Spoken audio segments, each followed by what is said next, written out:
예수께서 제자를 삼고 세례를 베푸시는 것이 요한보다 많다 하는 말을 바리새인들이 들은 줄을 주께서 아신지라.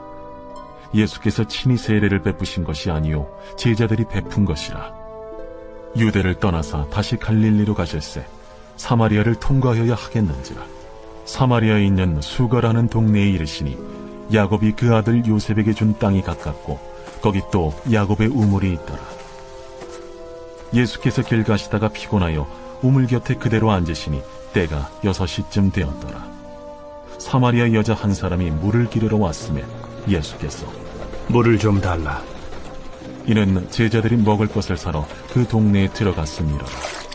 사마리아 여자가 이르되 당신은 유대인으로서 어찌하여 사마리아 여자인 나에게 물을 달라 하나이까?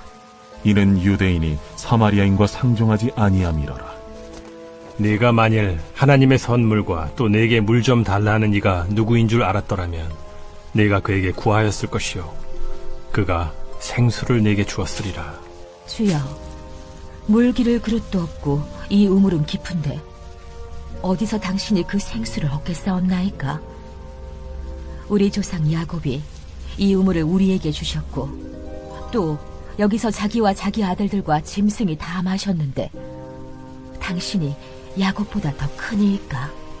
이 물을 마시는 자마다 다시 목마르려니와 내가 주는 물을 마시는 자는 영원히 목마르지 아니하리니 내가 주는 물은 그 속에서 영생하도록 솟아나는 샘물이 되리라. 신학생들이라면 다 아는 이 마틴 부버라는 신학자가 있는데 이분은 특이하게도 이 성경에 대한 연구로 유명해진 분이 아니라 관계에 대한 책을 써서 유명해진 분이에요. 그러니까 이분이 주장하길 사람의 인생을 결정짓고 완성하는 그건 만남이라고 봤어요. 그러니까 나라는 사람이 어떤 형상으로 빚어지고 결론이 날지는 내가 경험하는 만남이 그걸 결정한다고 봤던 거죠. 그래서 부버는 말하길 사람과 사람의 만남이 일생에서 가장 중요한 일이기 때문에 이 만남은 수단이 아니라 반드시 목적이 돼야 된다라고 봤어요. 그런데 이 사람의 통찰이요, 그냥 책상 머리에서 나온 사변이 아닙니다. 여러분 생각을 해보세요. 우리는 흔히 인생에 3가지의 중요한 만남이 있다고 하는데요. 첫째가 부모와 자녀의 만남이거든요. 그런데 여러분 이 만남은요, 내가 단순히 부모를 만나서 생명을 얻었다, 이 차원에서 끝나는 문제가 아니에요. 왜 그러냐? 여러분 우리가 어떤 분야에서 1등이 되고 인류가 되려면 반드시 받쳐줘야 되는 그 하드웨어, 신체적 조건이 있거든요. 그러니까 제가 예전에 김연아 선수 인터뷰를 본 적이 있는데 이 기자가 묻기를 아니 어떻게 사람이 공중에서 3번을 돌 수 있냐고. 그러니까 도는 것도 신기하고 그렇게 높이 뛰는 것도 신기한 거죠. 그게 어떻게 가능하냐고 물어보니까 이 김연아 선수가 한 말이 뭔지 아십니까? 자기가 처음 피겨 세계에 발을 들인 이유를 말하는데 어느 날 언니를 따라서 피겨장에 놀러 갔대요. 그런데 남들은 다 힘들어하는 기술이 있길래 그냥 자기가 펄쩍 뛰어봤는데 나는 되더라는 거예요. 그러니까 거기 있던 사람들은 다 힘들어하는데 나는 쉽더라는 거예요. 그러니까 이 김연아 선수는요, 타고난 신체 능력이 있었던 거예요. 그런데 타고난 것 위에 열심까지 있어서 그 위에 쌓으니까 이 세계 챔피언이 된 거지. 타고난 신체 하드웨어가 없으면 그 위에 뭘 쌓는 게 한계가 있어요. 여러분 그런데 이 신체 조건은요, 무조건 부모에게 물려받는 거예요. 그러니까 내가 어떤 부모를 만나냐에 따라서 사실상 내 재능이 결정되는 거나 그거 마찬가지예요. 부모가 결정해요. 여러분 이뿐만이 아닙니다. 고대 사회에서 사람은 부모가 귀족이면 나도 귀족이고 부모가 노예면 나도 노예가 되는 게 인간의 운명이었어요. 그러니까 부모와 나의 만남은 내 인생 자체를 결정하는 굉장히 중요한 만남이에요. 그런데 이건 본인이 선택할 수가 없죠. 그런데 내가 선택할 수 있는 만남 중에 가장 중요한 만남은 뭐냐? 그건 누가 뭐래도 배우자와의 만남이죠. 아직 미혼인 분들은 이거 중요하다는 건 알죠. 아는데 이게 얼마나 중요한 만남인지 잘 와닿지는 않겠지만 내가 누구를 만나서 결혼하느냐는 나머지 인생 자체를 결정짓는 아주 중요한 만남이에요. 그래서 사실 성경에서 말하길 가장 기도를 많이 해야 되는 만남은 그 결혼이에요. 배우자와의 만남. 그리고 나머지 하나가 이 친구와의 만남인데요. 저는 그런 생각을 해본 적이 있거든요. 이 사람이 친구 없는 인생은 어떨까? 이 정치인들을 가만히 보면요. 같은 정치인을 향해서 동료라고 부르고 사석에서는 형 동생 하더라고요. 서로를 되게 아끼고 항상 웃으면서 서로를 대해요. 그런데 신기한 건 이 나의 권력을 결정짓는 결정적인 순간이 되면 방금 동료라고 불렀던 사람의 등에 서슴없이 칼을 꼽아요. 그리고 정치 세계에서 이루어지는 보복을 보면요. 그냥 안 끝납니다. 정말 한 사람이 사회적으로 매장당할 때까지 파헤치고 보복하고 사회적 복귀의 희망을 아예 끊어버려요. 그러니까 이 정치인들은요. 내가 형 동생이라고 부르는 사람이 언젠가 그럴 수 있는 사람이라는 걸 다 알아요. 그런데 또 만나잖아요. 그럼 또 웃으면서 형 동생하고 존경하는 의원님이라고 하고 이 사람은 내 동료 의원이라고 하는 거예요. 그러면 여러분 친구가 아닌데 그 정치 세계에 가면 친구가 없잖아요. 그러면 도대체 이 인간관계 속에서 이 사람들 마음은 어떨까? 이게 사는 게 얼마나 외롭고 두려울까? 그게 사람 사는 삶이라고 할 수 있을까? 저는 그게 너무 궁금해요. 한번 정치를 오래 하신 분을 만나보면 그거 한번 물어보고 싶어요. 친구가 없는 그 세상 속에서 사는 그 마음이 어떤지. 그러니까 아예 내 마음을 터놓고 나의 수치를 고민 없이 나누고 마음을 푹 놓고 기댈 수 있는 친구가 한 명도 없는 세상이 있다고 하면 저는 거기에 어떤 영광이 있어도 저는 그 영역 안에 들어가고 싶지 않아요. 저는 제 기질상 그렇게는 못 살아요. 그러니까 제가 처음 한일교회를 왔을 때 제일 힘들었던 게 뭐냐면 뭐 돈이 없고 먹을 게 없고 그게 아니라 말이 통하는 친구가 없어서 너무 힘들더라고요. 살이 빠질 정도로. 그런데 말이 통하는 친구가 딱 생기니까 같은 교회 생활이 순식간에 행복해지는 거예요. 여러분의 교회 생활도 그렇지 않나요? 여러분 이렇게 만남이요. 얼마나 중요한지 몰라요. 그런데 이렇게 사람이 만남을 가지는 건요. 그거 불가피합니다. 인간이란 반드시 다른 인간을 만나야 되고 얽혀야만 살 수 있어요. 그런데 여기에 인간은 반드시 이 하나의 만남을 더 가져야 되는데 그게 하나님과의 만남입니다. 아무리 좋은 부모를 만나고 배우자를 만나고 친구를 만났어도 하나님과의 만남이 끝내 불발되면 그거 절망적이에요. 여러분이 잘 아시는 로댕의 생각하는 사람 조각이 있는데 이 조각이 왜 만들어졌는지 아십니까? 이 로댕이 어느 날 단테의 신곡을 읽다가 지옥편을 읽고 그 지옥문 앞에서 고민을 한 거예요. 근데 내가 그 지옥의 문제를 갖고 고민하는 나를 보다가 내 형상을 사람으로 만든 게 뭐냐? 그게 바로 생각하는 사람이에요. 그러니까 여러분 하나님과 만나지 못하는 사람은요. 이 고민에서 절대 못 빠져나와요. 출구가 없습니다. 그런데 이 로댕이 생각하는 이 사람의 조각이 희망적인 게 뭐냐면 이 고민을 어디에서 하냐? 지옥문을 통과하고 그 안에서 하는 게 아니라 지옥문 직전 그 앞에서요.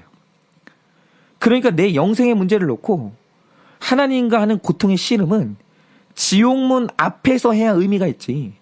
죽어서 지옥문 안으로 한 발자국만 들어가도 그 다음에는 그 근심이 아무 의미가 없는 거예요.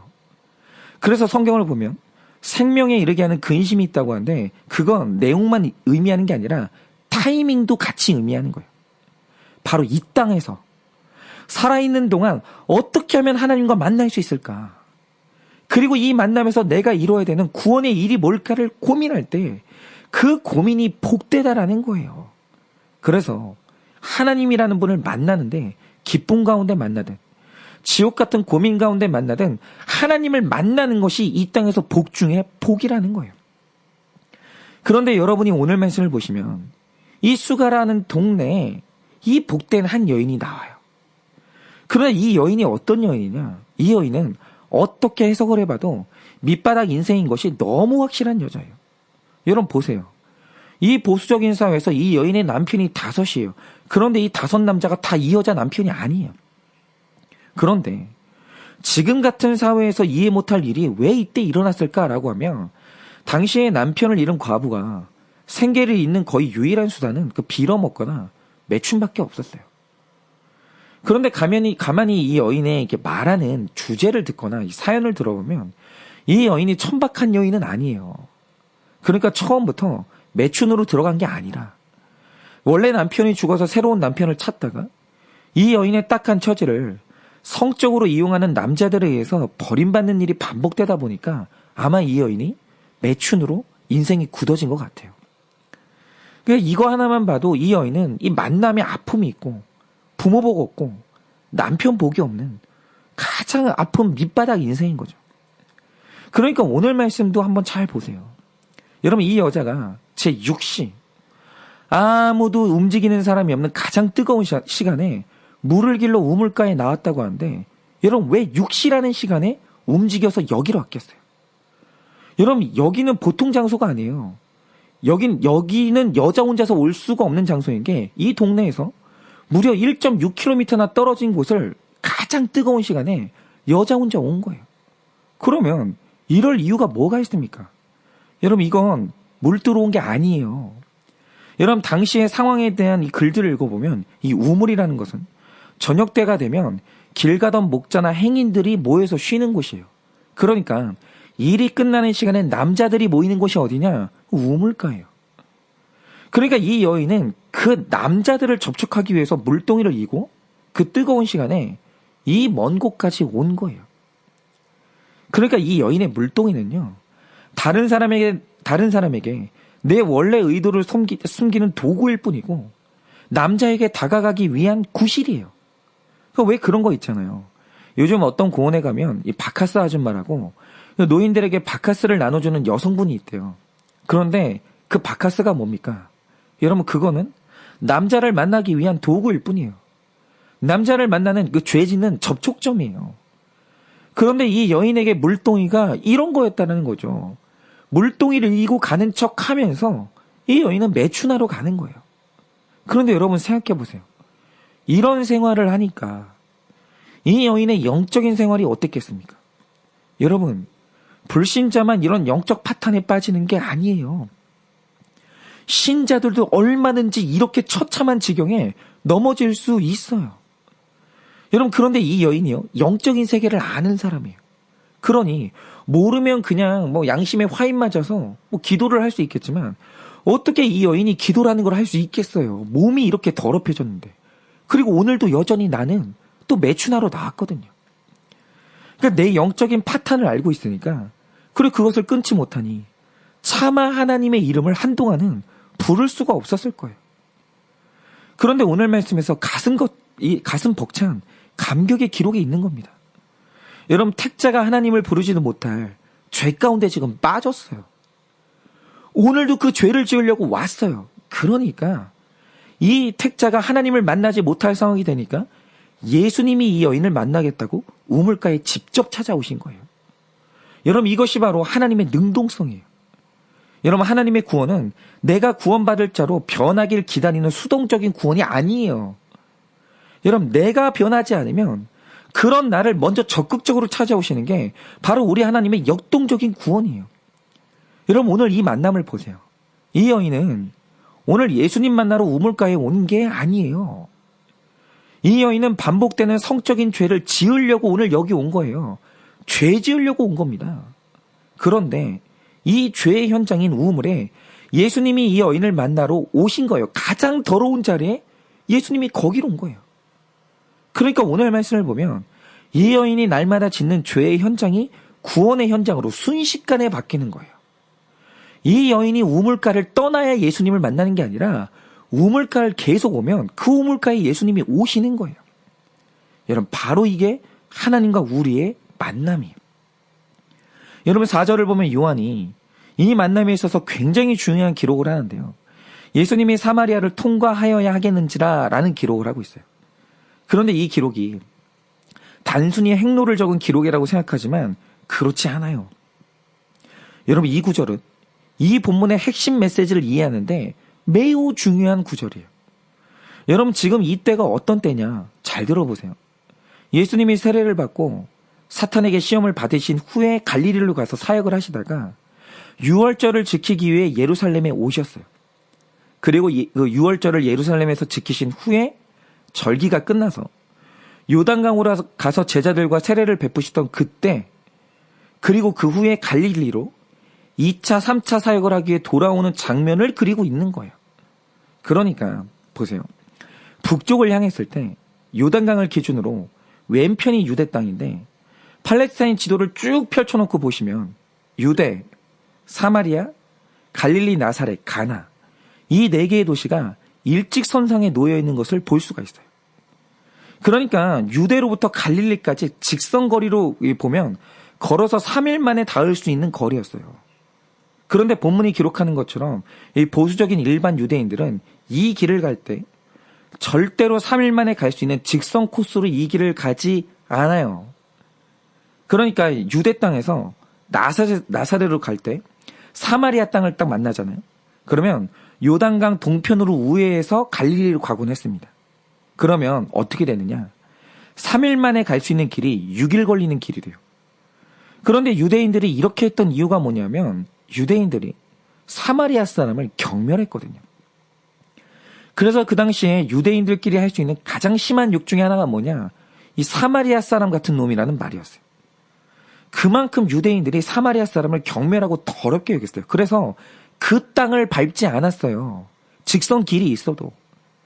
그런데 이 예수님이 유대인 남자면 누구나 하는 것처럼 갈릴리로 갈 때 그 우회해서 가는 게 아니라 갑자기 그대로 직선으로 걷더니 사마리아라는 경멸스럽고 더러운 땅으로 뚫고 들어가는 거예요. 그런데 이게 지금 지름길이라 그렇게 가시는 게 아니에요. 예수님이 이렇게 직선으로 뚫고 들어가신 이유가 뭐냐면 여기에 그 사마리아 여인이 있었기 때문이에요. 이 여자 만나려고 아무도 가지 않는 그 길을 뚫고 들어가시는 거예요. 그런데 예수님이 이 여인을 만나러 오는 길이 얼마나 피곤했는지 6절을 보면요. 여기에 도착한 다음에는 피곤해서 그냥 주저앉았다고 기록하고 있어요. 그러면 예수님이 왜 이렇게 열심히 걸었겠습니까? 예수님은 이 여인이 나오는 시간을 정확히 알고 있었고 다른 사람이 이 우물가에 몰려오는 시간도 알고 있었기 때문에 이 여인과 단둘이 만날 수 있는 그 정확한 타이밍을 맞추기 위해서 정말 열심히 강행군을 하신 거예요. 그러니까 이 여인을 만나겠다고 쉬지 않고 걸으신 거예요. 여러분 보세요. 하나님과 우리의 만남이라는 이 사건 어디에서 여인의 노력이 어디 있어요? 여기에 여인의 변화가 어디 있어요? 여러분 여기서 노력한 것은 예수님이고 피곤해서 지쳐 주저앉을 때까지 이 여인과의 만남을 위해서 애쓰고 노력하시는 거예요. 여러분 바로 이겁니다. 인간의 만남은 어떤 만남입니까? 인간의 모든 만남은요. 만날 사람을 만나는 게 바로 인간의 만남이에요. 부모와의 만남이 내 선택은 아니죠. 그런데 제가 좀 떳떳하지 못하거나 아니면 뭔가 결점이 있는 부모를 가진 분들 얘기를 들어보면 그 부모를 그렇게 부끄러워해요. 그러니까 나를 낳아준 부모라도 그 만남이 마음에 들지 않으면 도망을 꿈꾸거나 새 부모를 만나는 꿈을 우리가 꿔요. 그러니까 배우자는 더하죠. 만날 만한 사람을 찾아 헤매다가 우리가 시기를 놓치는 것이고 친구도 우리는 만날 만한 사람을 그렇게 찾아다녀요. 그런데 하나님과 사람의 만남은 만날 사람이 만나는 게 아니에요. 이 만남은요. 만날 수가 없는데 이루어지는 만남이에요. 왜냐? 사람이 열심히 하나님을 찾고 구해서 만나는 게 아니라 한 죄인의 구원을 열망하는 하나님의 사랑과 열심히 그 죄인을 찾아내는 거예요. 그래서 우리의 가장 큰 오해가 뭔지 아십니까? 내가 반복되는 죄 가운데 빠져 있으면 나 같은 인간은 하나님을 찾을 자격도 없다고 생각하는 거예요. 그리고 내가 지금 상태에서 좀 더 나아지고 그 죄도 끊고 어느 정도 변화돼야 그때 기도할 자격이 생기고 하나님을 찾을 자격이 생긴다고 그렇게 착각하는 거예요. 그런데 그 교만입니다. 여러분 사람이 어느 정도의 도덕을 지키면 그 하나님을 만족시킬 수준이 되겠어요? 여러분 그런 날은 오지 않아요. 내가 하나님 만날 자격을 갖춘다?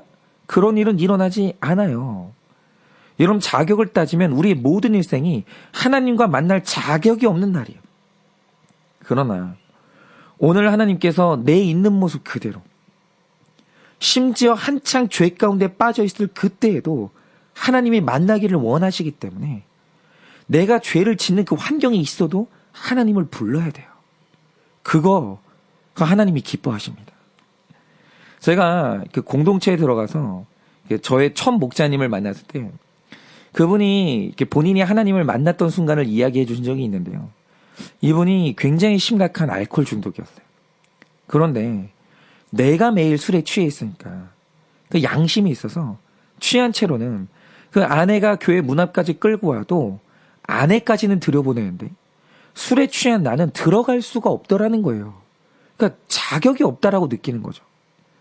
그러던 어느 날 이분이 또 이제 술에 취해서 교회 문턱까지 왔다가 아내만 들여보내고 자기는 돌아서서 또 술을 마시러 편의점에 가려고 했어요. 그런데 갑자기 설교하시는 목사님의 그 설교 내용이 갑자기 그 교회 문턱을 넘어서서 자기 귀에 꽂히는 거예요. 그럼 뭐라고 하셨냐? 이러셨다라는 거예요. 교회는 술을 마셔서 못 오시는 곳이 아니라 술을 마시기 때문에 술을 끊지 못하기 때문에 와야 되는 것이 교회라고. 갑자기 그 말이 교회 문턱을 뚫고 내 귀에 들렸다라는 거예요.